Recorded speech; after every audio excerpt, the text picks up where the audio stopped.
el eje estenoportal.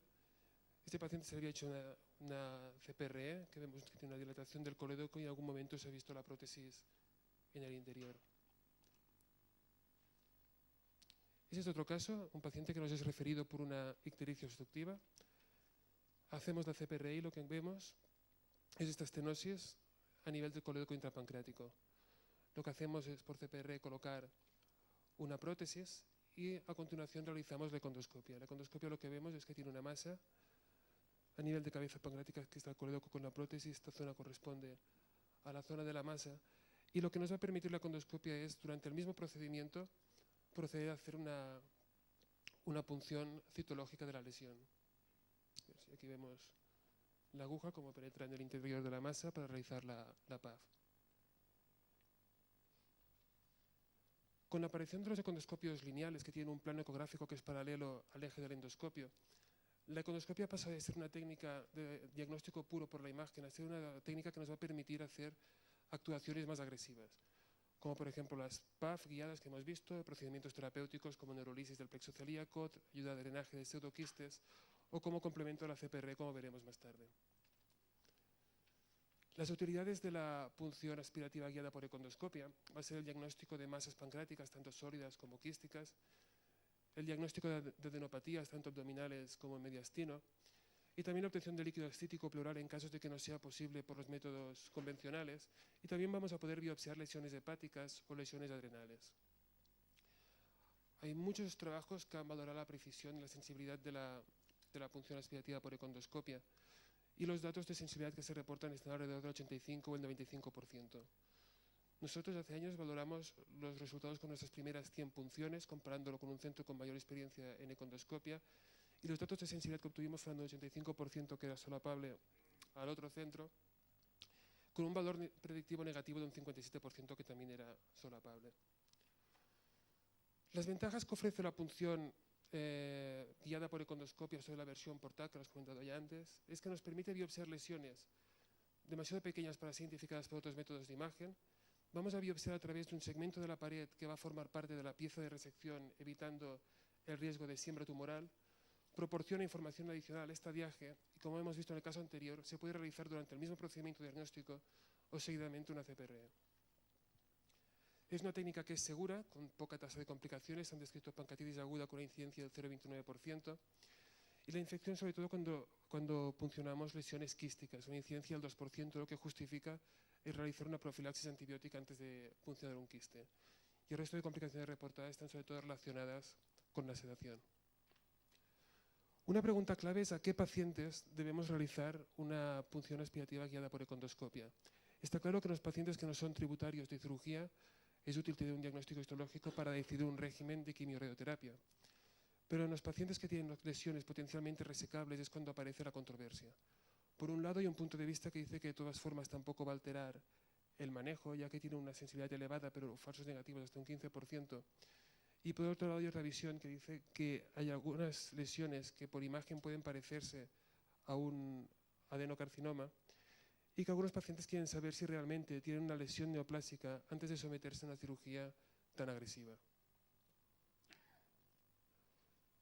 La punción aspirativa también tiene una serie de limitaciones, dado que no siempre es posible valorar la idoneidad de la muestra durante el procedimiento, a pesar de tener al patólogo en la sala de endoscopia. La interpretación citológica puede estar obstaculizada por la presencia de sangre o células epiteliales benignas. Hay tumores que están muy bien diferenciados o con mucha dismoplasia en los que es difícil hacer un diagnóstico tan solo con la citología y que la punción proporciona una muestra pequeña que no conserva la arquitectura, lo que va a limitar la precisión sobre todo en tumores estromales y en linfomas. Para solucionar algunas de estas limitaciones han diseñado agujas de mayor tamaño, como esta que vemos aquí en la imagen, corresponde a una aguja de Trucut, que lo que va a hacer es proporcionarnos un cilindro de tejido con preservación de la arquitectura histológica. Los estudios preliminares que se han hecho con la aguja de Trucut, que están publicados en el 2002, vemos que necesitamos menos pases con la aguja de Trucut que con la aguja de punción aspiración y con una sensibilidad, una precisión también mayor del Trucut. Esta diferencia de precisión se debe sobre todo a la presencia en la muestra de lesiones estromales y de linfomas, en los que ayudó mucho a tener la arquitectura de la muestra. Por otro lado, en los estudios tampoco se demuestra una clara superioridad del Trucut sobre la punción aspirativa aunque sí que parece que puede requerir menos pases que la punción normal. En el caso de la patología pancreática, la biopsia con Trucut puede tener un papel potencial en la pancreatitis autoinmune al conseguir un cilindro de tejido completo y también en lesiones quísticas del páncreas, donde podemos obtener un fragmento de la pared que puede ser también de mucha ayuda para el diagnóstico. Pasando ya a la endoscopia terapéutica, vamos a empezar planteando un caso clínico. Se trata de un paciente de 81 años de edad, diagnosticado de una neoplasia de esófago en el 94 y que es diagnosticado hace 2 meses de una neoplasia infiltrante de vesícula biliar con enfermedad diseminada. Nos es referido por ictericia obstructiva para intentar drenar la vía biliar. Y lo que nos encontramos es que en la zona donde está la zona donde esperamos encontrar la papila, vemos esta confluencia de pliegues que, a pesar de estar buscando durante un lapso de tiempo prolongado, no conseguimos identificar el orificio de la papila. Cuando nos encontramos ante una situación así, tenemos que plantearnos qué es lo que debemos y qué es lo que podemos hacer.